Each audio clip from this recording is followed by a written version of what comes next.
Yisrael was coming out of the bathroom, washing his hands, getting ready for Yiskar. And as he comes out to wash his hands, he sees this maniac in the foyer. He wasn't even in the shul yet. He had just walked in the front hallway of his shul, the maniac, the shooter. And Yisrael sees suddenly that this maniac just shot. He just saw this lady fall down, the one that he killed.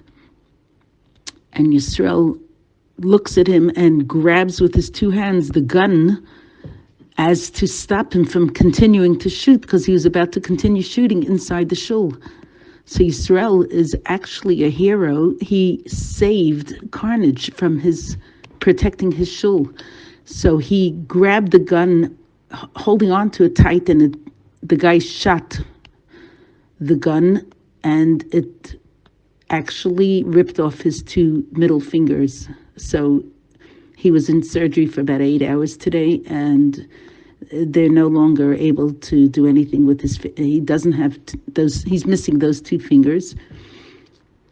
And he gave that up to protect his shul. What happened was, when he grabbed the gun, as the shooter is pointing the gun ready to shoot at Yisrael, and Yisrael grabs it, holds it, the gun jammed.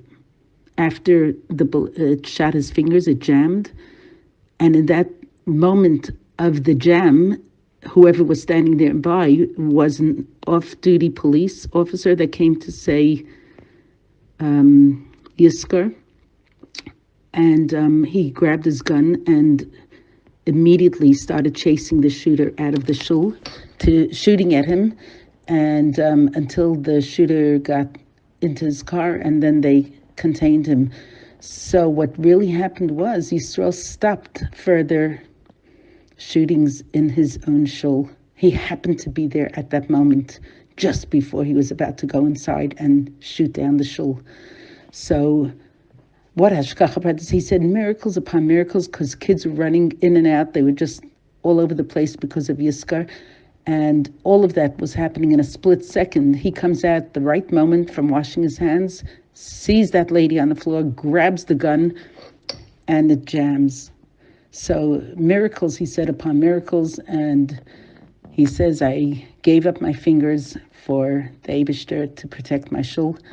And he's recovering now in okay spirit, but very devastated, of course. And it's really hard. He's got a scar for the rest of his life.